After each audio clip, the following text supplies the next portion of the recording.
So welcome everyone, welcome to the Deal Finder Corner. So this is your weekly property talk show brought to you by Property Filter, hosted by myself, Guillaume Black, your favorite Frenchman, CEO and co-founder at Property Filter. And with more than 3,250 deals agreed on the platform in the last 12 months, it's the UK's highest rated platform to find deals. And the purpose, as you know, with your Deal Finder Corner is to give the Property Filter community more and the best of what's available right now in terms of inviting expert guests who will share with you the latest and most current strategies, tactics, and secrets about what actually works right now when it comes to finding and making deals and the reality of systemizing and running a high-performance business in property. So really it's my pleasure to reintroduce you to my very good friend, Daniel Hill, on today's Deal Finder Corner. So you might know Daniel as the property entrepreneur itself, a multi-award-winning serial entrepreneur, investor, developer, speaker, writer, host of the Blueprint podcast, and known for supporting other entrepreneurs as well in the property, in the property sector with the Property Entrepreneur program. So which I've been a member for the past sort of 5-6 years now. So I share something with Daniel you might not know about. So Daniel and I have got a keen interest on spirituality, Stoic philosophy, the nature of reality and universe manifestation, all sorts of woo-woo stuff, but that actually works, right? So as we wrap up the year and we move into the festive season, we have a very, very special episode for you guys today. First because then we'll share with you his one-word introspecting exercise and guide me over reflecting over 2025, and we'll close the chapter of this year and we get ready for the new one. So it's a very powerful practice. It's really great for the holiday seasons, guide you to reflect and consolidate on your year past. And, you'll be able, if you, like me, you've done this for a few years now, you'll be able to compare notes, year after year. And it's a really good habit you can build. So you can, write all the chapters of your life, basically. So with this in mind, so you'll want to grab a pen and paper, involve your friends, children, family, hook up with the recording of this, your partners, because it's very, very meaningful as an experience and as an exercise. It's been transformative for me, and I've been doing this, as I said, for a few years now, and I even translated in French, back in the days to share with my own friends and family over here, right? So, and secondly, it's a very special episode because today's episode will be recorded and released as part of Daniel's Blueprint podcast just after Christmas and share with the broader property entrepreneur community, which is really, really great. So very much looking forward to handing over to Daniel and pulling my journal out for today's session. So please join me in giving a massive Property Filter virtual welcome to Monsieur Daniel Hill. Thank you very much. Hello. Thank you very much. Absolutely chuffed to be doing this with you for, I think, the third or the fourth year running.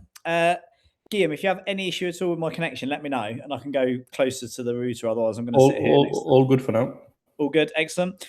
So welcome everybody to this exclusive one-word session. This is the end of the year. And I've been doing this probably for 6 or 7 years. We've been doing it live with the Property Filter community for the last 3 or 4 years. And what I'm going to do is take you through a number of questions, which I'll give you time to answer on today's call. And those of you listening to the podcast live can do it in real time.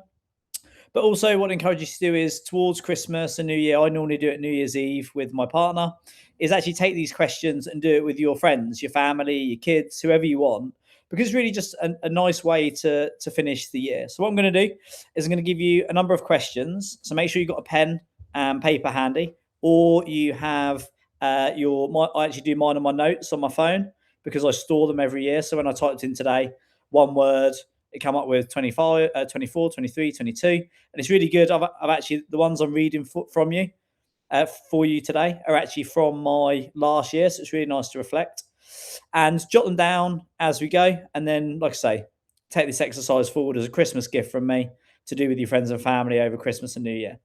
So question 1, we're going to go through this. I'm going to give you time to answer, is write down 25 successes that you have experienced in 2025. So a list of 25 things that you've achieved, you're proud of, you enjoyed, things that you can just mark this year and carve in stone. So what are the 25 successes you've had in 2025?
You might naturally gravitate towards business things, but also think about personal things, relationships, family, anything that you've achieved in your personal life, going to the gym, as well as your professional life.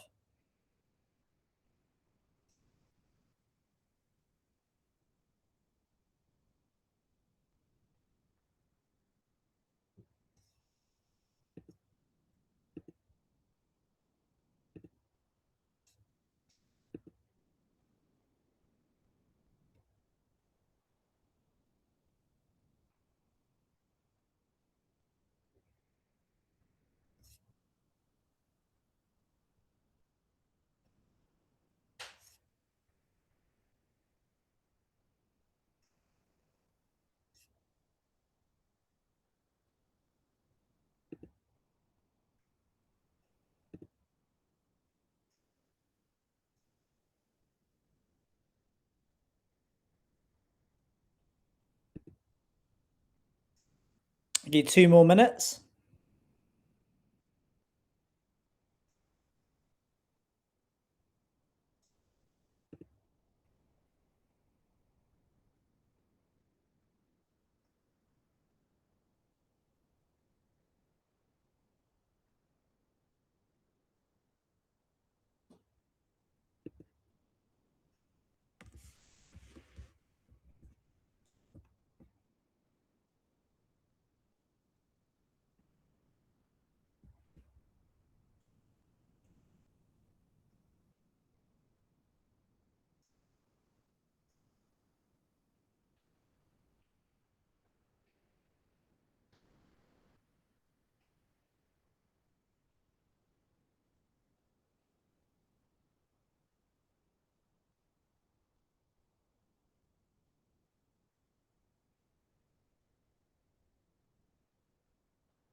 Final minute.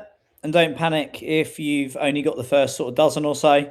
This is obviously an exercise you can do over the coming days and over Christmas, and do it with your friends and family. You can complete. Give you 1 more minute.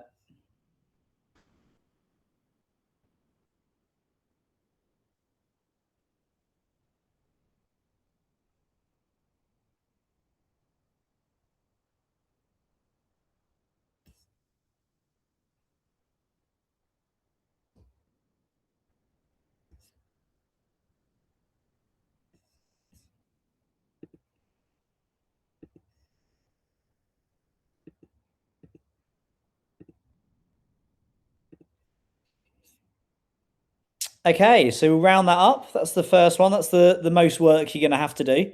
The rest of them will be a lot more punchy. So the second question is, if you were to reflect on the year and think about everything that's happened in 2025, what's the one feeling that you would choose to sum up the whole of the year that's just been? So if you choose one feeling that summarizes how the 2025 has been, what would that feeling be for you?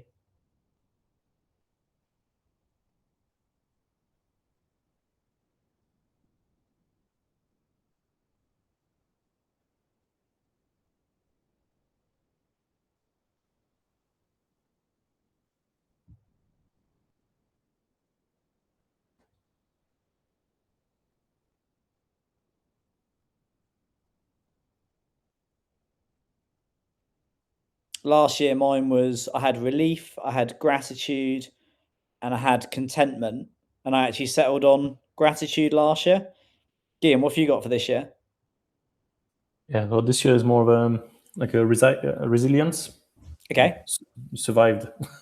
Survived. Excellent. I don't know what mine is. Yeah. Mine's probably a game of two halves. Half of it was probably challenging.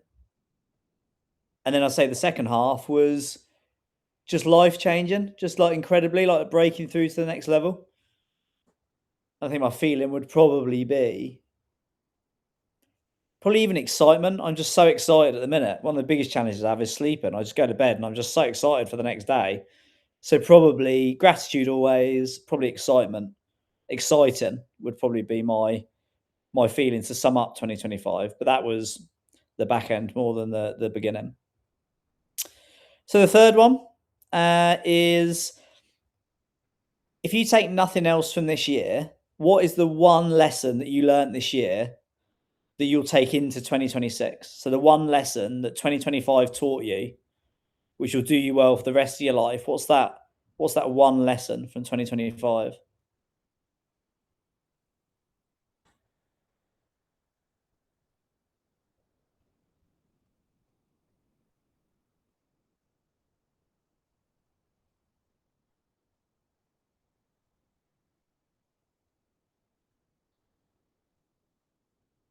One of mine from last year, to give you an idea, which probably do Guillaume quite well at the minute, is keep going and you'll always get there.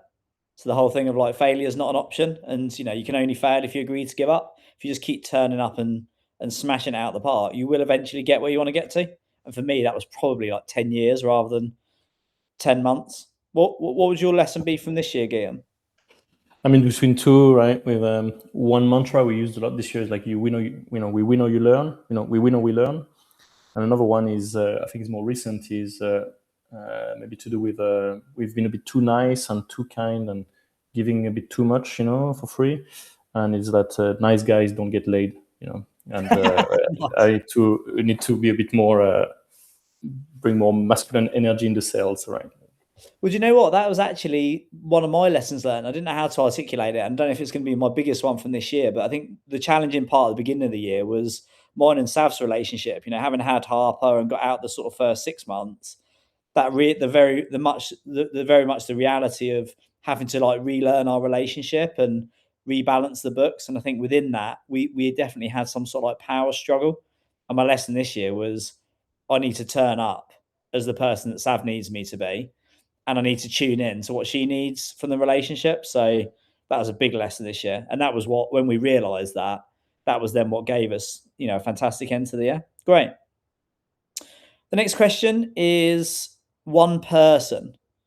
So if you were to choose one person that you're most grateful for in 2025, so in the last 12 months, apart from Guillaume and myself, who are you most grateful for 2025? Who's added the most value to your life? Who's given the most? Who are you just grateful to have in your family, in your life, in your business? The one person you're most grateful for in 2025.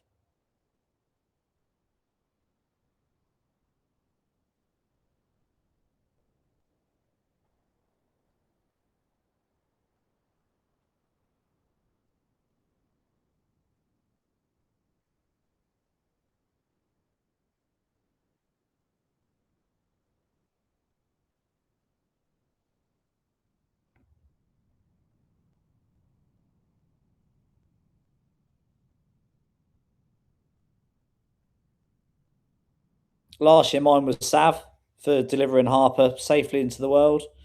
What would yours be, Guillaume, for this year? I think this year be Elia, my little one, for the sort of patience, presence, unconditional joy, love it teaches me, rather than running around. I think it really helps me be a lot more grounded. And they say, the kids teach you stuff, and definitely that's been the case for me. Yeah, nice. I think mine's probably my initial thought, and I won't like carve it in stone until the end of the year when I do it, to actually sit down and do this with Sav, like I'd recommend all of you guys do. But the lesson going on my own journey, figuring out what to do with a young family, my relationship with Sav, how we all get on to that next chapter. We've been together, I think it's like 6 or 7 years. We're at that point where we're definitely going into a next chapter as individuals in a relationship and now as parents. And a couple of friends introduced me to a lot of the material that I needed to like learn about, think about, and read. And my initial thought is I'm grateful for them for giving me the gift of introducing me to that, because if I hadn't have had that, I wouldn't have got the outcome. Whoever it is you've chosen for your one person you're grateful for, what I'd recommend is, even if it's not the one you carve in stone at the end of the year, after this call, just take five minutes to send them a little note. Like you would never appreciate how much people value getting thanks and gratitude. And if you're grateful for someone, just send them a message. And maybe a few people take time after this call to send them a message and share your gratitude, your thanks, and closing the year, how how appreciative you are of having them in your life. The next one is, and this is why it's called one word. Number 5 is, if you were to choose one word to sum up 2025, what would it be? So, one word, if you think about life as a book and every year is a chapter, what would the title now, if you're closing the chapter of 2025, what's that one word that summarizes 2025 perfectly? And that would be then the title of your chapter for 2025.